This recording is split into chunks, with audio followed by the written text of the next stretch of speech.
Assalamualaikum warahmatullahi wabarakatuh.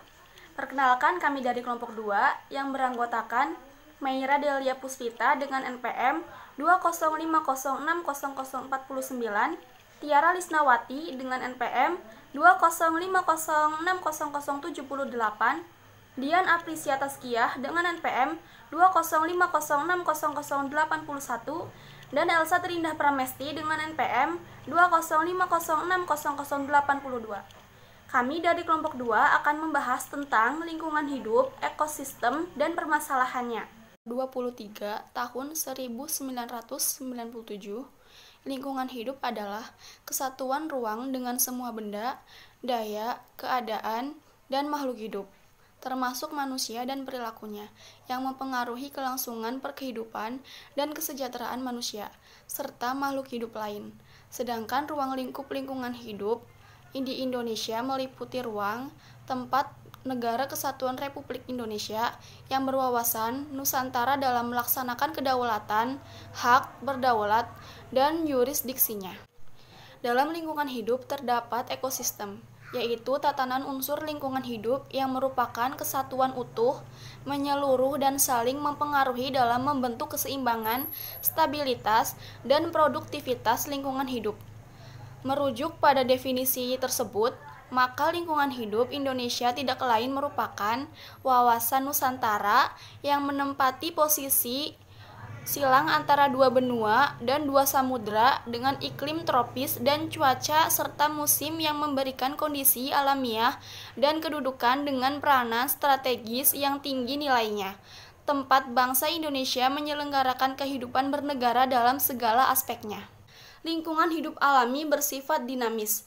Segala proses yang terjadi di dalam lingkungan alami itu terjadi dengan sendirinya dan dalam keadaan tetap seimbang. Contoh lingkungan hidup alami adalah hutan primer yang segala kehidupan dan isi di dalamnya belum terkena campur tangan manusia. Yang kedua, lingkungan fisik. Lingkungan fisik terdiri dari gaya kosmik dan fisiogeografis seperti tanah, udara, laut, radiasi, gaya tarik, ombak, dan sebagainya. Lingkungan biologis yaitu segala sesuatu yang bersifat biotis berupa mikroorganisme, parasit, hewan, dan tumbuh-tumbuhan. Termasuk juga di sini lingkungan prenatal dan proses-proses biologi seperti reproduksi, pertumbuhan, dan sebagainya. Yang ketiga, lingkungan binaan atau buatan. Lingkungan buatan mencakup lingkungan buatan manusia yang dibangun dengan bantuan atau masukan teknologi, baik teknologi sederhana maupun teknologi modern. Lingkungan hidup binaan bersifat kurang beraneka ragam karena keberadaannya selalu diselaraskan dengan kebutuhan manusia. Lingkungan hidup buatan ini pada akhirnya dapat merusak keseimbangan, keselarasan, dan kelestarian yang semuanya terdapat dalam lingkungan alam. Hukum yang terdapat di alam mulai terganggu, yang menghilangkan hakikat pokok kehidupan yang saling tergantung dan terikat. Yang terakhir, lingkungan hidup sosial. Lingkungan hidup sosial terbentuk karena adanya interaksi sosial dalam masyarakat. Lingkungan hidup sosial ini dapat membentuk lingkungan hidup binaan tertentu yang bercirikan perlakuan manusia sebagai makhluk sosial. Lingkungan sosial dapat terbagi dalam 3 bagian, diantaranya adalah yang pertama, lingkungan fisiososial, yang kedua, lingkungan biososial, dan lingkungan psikososial. B. Unsur-unsur lingkungan hidup. Unsur-unsur lingkungan hidup terdiri dari 3 unsur. Yang pertama, unsur fisik. Unsur ini terdiri dari air, udara, tanah, unsur-unsur senyawa kimia, dan sebagainya. Unsur ini berfungsi sebagai media berlangsungnya kehidupan. Yang kedua, unsur hayati. Komponen ini terdiri dari semua makhluk hidup, dari tingkatan paling rendah sampai paling tinggi, dari makhluk hidup yang paling kecil sampai paling besar. Unsur-unsur tersebut juga saling berhubungan, dari yang sederhana sampai yang paling kompleks. Unsur hayati terdiri dari hewan, tumbuhan, dan jasa ternak. Dan yang terakhir, unsur budaya. Manusia juga mempunyai peranan penting dalam kelangsungan kehidupan di permukaan bumi. Manusia adalah makhluk hidup yang mempunyai kemampuan mengelola lingkungan hidup. Secara umum, perkembangan manusia diawali dengan kenyataan bahwa manusia sangat tergantung kepada alam. Kemudian, manusia mampu menguasai alam. Akan tetapi, manusia dan alam seharusnya saling mempengaruhi. Manusia dengan kemampuan yang dimilikinya berupaya untuk memenuhi kebutuhan dan memudahkan hidup. C. Masalah lingkungan hidup dan penyebabnya. 1. Polusi. Polusi udara, air, dan tanah memerlukan waktu jutaan tahun agar dapat normal kembali. Sementara, polusi air disebabkan oleh tumpahan minyak, hujan asam, limpasan perkotaan. Di lain pihak, pencemaran udara disebabkan oleh berbagai gas dan racun yang dikeluarkan oleh industri dan pabrik-pabrik, serta sisa pembakaran bahan bakar fosil. Pencemaran tanah terutama disebabkan oleh limbah industri yang merusak unsur hara dan zat nutrisi di tanah yang penting bagi tumbuhan. 2. Perubahan iklim. Perubahan iklim atau pemanasan global. Perubahan iklim seperti pemanasan global adalah hasil dari praktik manusia seperti emisi gas rumah kaca. Pemanasan global menyebabkan meningkatnya suhu lautan dan permukaan bumi, sehingga menyebabkan mencairnya es di kutub dan kenaikan permukaan air laut. Ia juga mengubah pola alami musim dan curah hujan seperti banjir bandang, salju berlebihan, atau penggurunan. Akibat perubahan cuaca tersebut, produksi pertanian sering mengalami gagal panen dan memperbesar peluang terjadinya kebakaran hutan. Akibat terjadinya musim kering berkepanjangan.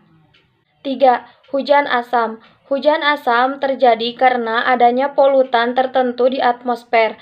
Hujan asam dapat disebabkan karena pembakaran bahan bakar fosil atau akibat meletusnya gunung berapi, atau membusuknya vegetasi yang melepaskan sulfur dioksida dan nitrogen oksida ke atmosfer.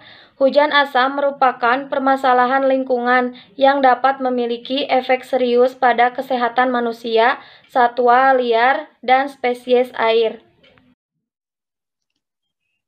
D. Pengertian ekosistem.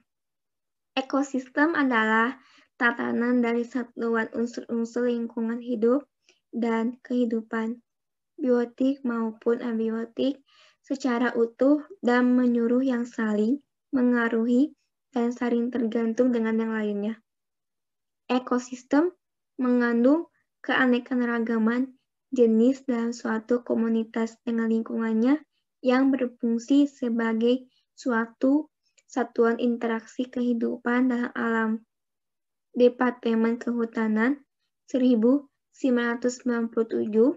Ekosistem adalah unit fungsional dasar dalam ekologi yang di dalamnya tercangkup organisme dan lingkungannya, lingkungan abiotik dan biotik. Dan di antara keduanya saling memengaruhi. Odo 1993. Ekosistem terbagi menjadi dua. Yakini, yang pertama, ekosistem alami. Ekosistem yang terbentuk secara alami oleh alami. Contohnya seperti ekosistem darat dan ekosistem air.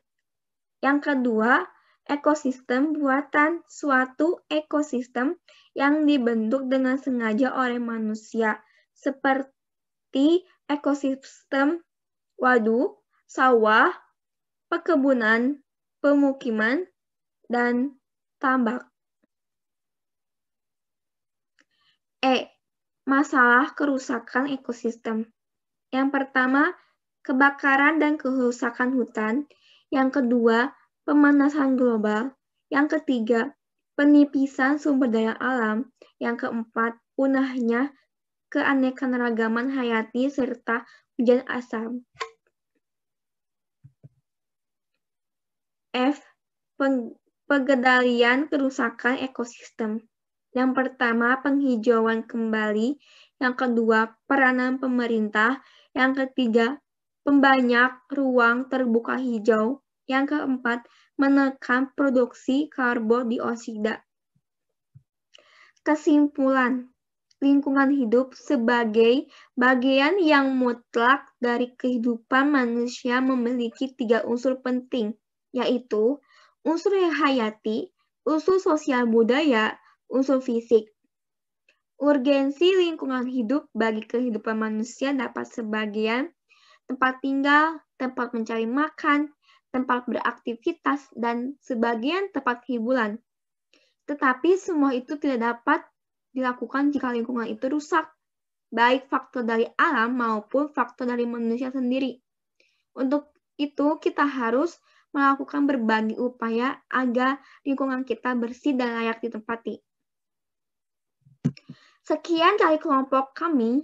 Mohon maaf apabila masih banyak kekurangan, dan untuk yang ingin bertanya, silakan di forum diskusi. Wassalamualaikum warahmatullahi wabarakatuh.